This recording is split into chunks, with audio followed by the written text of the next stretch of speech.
There I find myself in the midst of a horrendous crisis. Do you find yourself in the midst of a crisis and not really know that it's a crisis, but it just seems like you're in the midst of a war?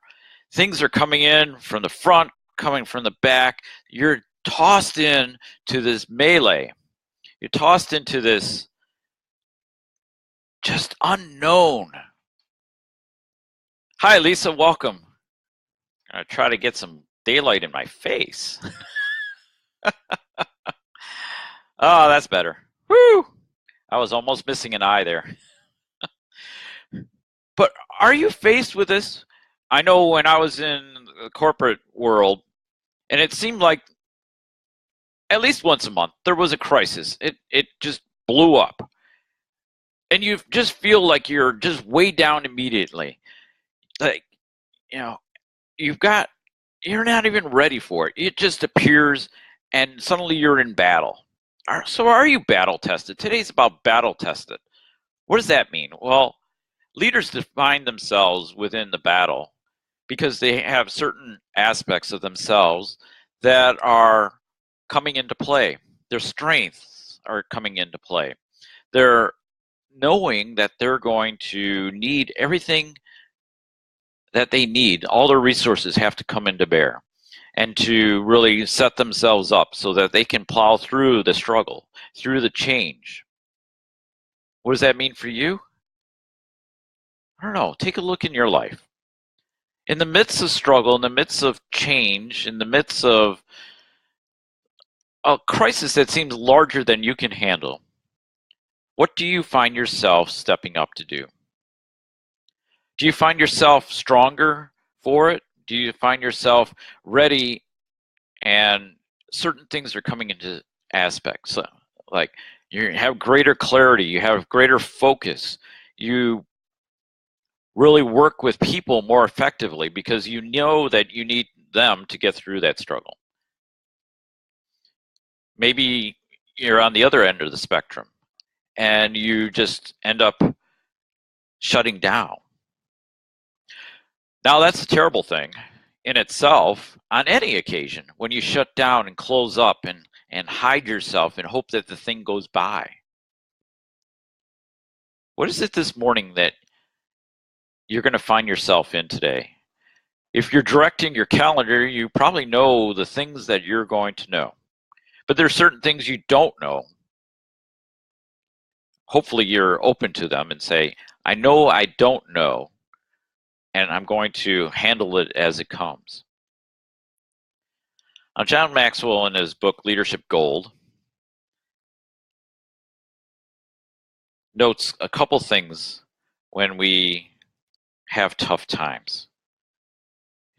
It demands risk and it demands an inward battle. So the tough call brings with it an inward battle. So let's talk about risk. Now, I was a risk manager. I was focused on risk for about 15 years, but we're always focused on risk. If you're going through life, you know you have to take a risk. If you're going to play baseball, you know that you're going to have to swing the bat, but there's a ball coming at you, and it could be 90 miles an hour, it could be 110 miles an hour, it could be 50 miles an hour. It still hurts if it's going to hit you. You know you have to swing through the ball.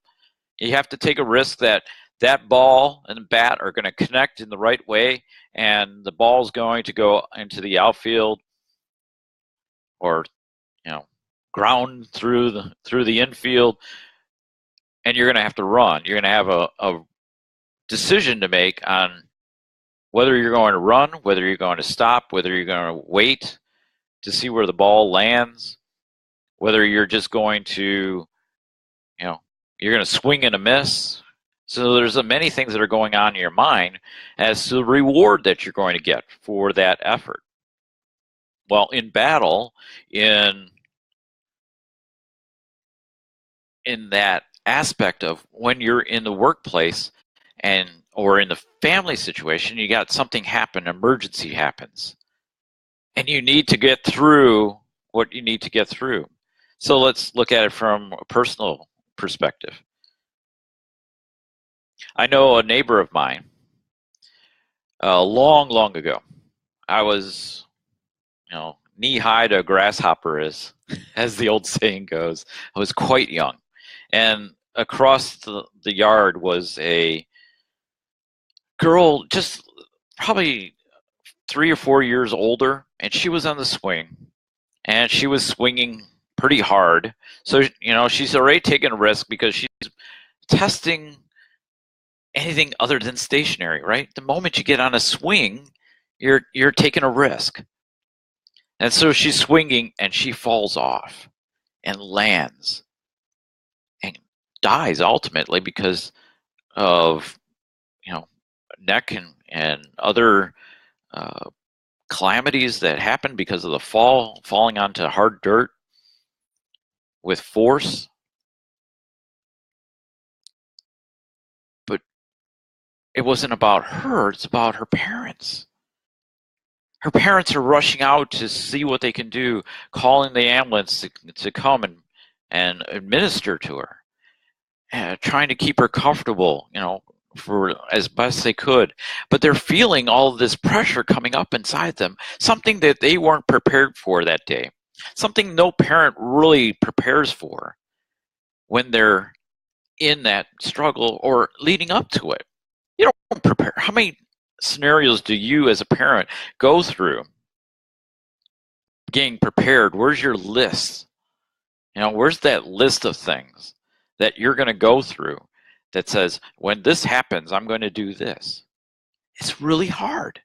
You can't come up with all those. So you're tested as the leader of the family, as a parent to a child, as a son to a parent, or a daughter to a parent. We're always called upon something we're not prepared for. We have some idea what to do, like call the emergency number and get some immediate help. But there are things that we're not prepared for, and we have to take a risk. We have to try things in the midst of that struggle, of that change. We have to try things. I know, again, back in the corporate environment, and I was part of the emergency preparedness team, there's always things that are going to pop up, like intrusion into the firewall, credit card scam, whatever the product, whatever the situation was in the bank. We were called to respond. Now, you have certain guidelines and things that you might have prepped, like when this happens, we're going to do these set of steps, so that you don't have to think about all the steps you have to do. But there are times when you don't have those steps written, and you have to take the risk. You have to say, if I do this, I don't know what's going to happen, but I have to go through it. I have to forge through it. I have to go through the storm.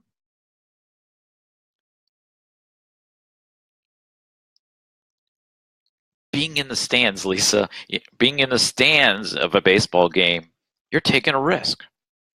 Okay, so it's not that much of a risk, other than a fly ball or a hard struck ball being flown at you at a pretty good speed, but you're taking a risk every day. Now, the better the risk, some say, the better the rewards, but also the stronger the risk, the stronger for disrepair of harm. So we always have this opposite endpoints. If I do risk, if I engage in a risky activity, I'm going to have an item on both sides. I'm going to have something good and something bad. Something good is going to happen, or something bad is going to happen. There's a range. It's not two endpoints in of themselves, but there's always two possibilities, good or bad. And then it calls for us from inside to have a battle. Because sometimes when we're challenged, and you can take a look at, from an outside perspective, you can take a look at Superman, or the superheroes, the movies you have, or any character in a movie that goes through a full arc, that looks at and fights through and feels in the despair, and just when the moment happens that they're faced with almost giving up, they find within themselves either to quit and succumb, or to surmount and succeed.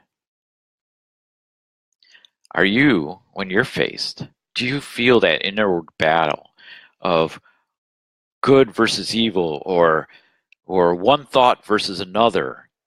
Do you feel that within your life? Do you feel that in the moment of your struggle? And how do you respond, or do you react? To risk or not to risk, that is the question, Lisa says. I say live the adventure you dream, whether it feels much of an adventure or not. That's true. That's very true. Live the adventure. Live for the challenge. Live to prove that you have within you much more than you think. Now, there's a song, and Lisa, you can help me out with what the name was that we were taking a look at yesterday by the group, and we're going through some of the stanzas. But it said, in essence, there's more than you think you have. And that's what we are in battle. We find that which we have more. We always have a long list of shortcomings. We have a long list of problems in our life, and we think we're defined by those problems. But we forget, for every problem, there's a good side. And for every battle, we have plenty of reserve. We have more of the good things within our life. We have more of the things that will take us to a higher plane. We always fight for the struggle because we know as people, we need to go through the struggle. When we give up to the struggle, we are bound by that struggle. And we need to then come back because resolved. So we need to go and fight through that struggle one way or another. We're going to have to get through that struggle in order to find ourselves and find that reserve that's within us. Yeah, 10th Avenue North. Yeah. I forget the song. We'll put it in the notes. But the whole aspect of this is we can overcome, because we should know that we have all the good that we need. We have within us something that is so powerful, and we are not the measure of our problems. We're not the measure of our limitations. We are the measure of our full being, and that full being has more, has the ability, has everything that we need, and then some. We're going to fight through that struggle, and we're going to come out victorious in the battle when we fight through the struggle. When we stand into the storm like buffalo, rather than run away like cows. Look that up. Yeah.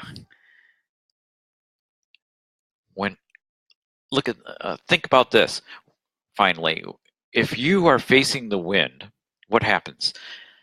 You get the debris come flying at you. You know, you're getting wind, but there might be some loose debris, and it's coming and landing up against you. Some of it may fly by, but where you become a barrier, it stops. So what happens? You have to take a step through it, right? Or around it, or, depending how big it is. But you have to go through what debris comes up against you. And that's like what we have in life. The problems, the scars are there. But as long as we're walking through the debris and through the struggle, through the storm, to get through to the light, that's when we find ourselves. We find what we have. We find that essence of what we have. Take a look today. I know I've gone through many struggles, and there's still many to come. But if you look back at that timeline, you know how much time you have left, approximately. How many dots, how many decades you have potentially in front of you, but you never know when your dot's going to turn into a dash. So today, make that determination to walk through the struggle when it appears. You can take some steps to prepare for mitigate the risk, But within that risk, remember there's two ends. Do you succumb or do you surmount? That's it for today. I hope you find yourselves in the midst of a struggle well prepared and that you truly find yourself today. If you are looking at this now or on recording and this resonates, please leave a comment or share it with another. Share the lesson with another. That's the best what we can do, is share our lessons, share our thoughts with others so that they may be enlightened. They may be awakened to what is within them that is waiting to be battle tested. Be well. See you soon. Same time, same channel. See ya.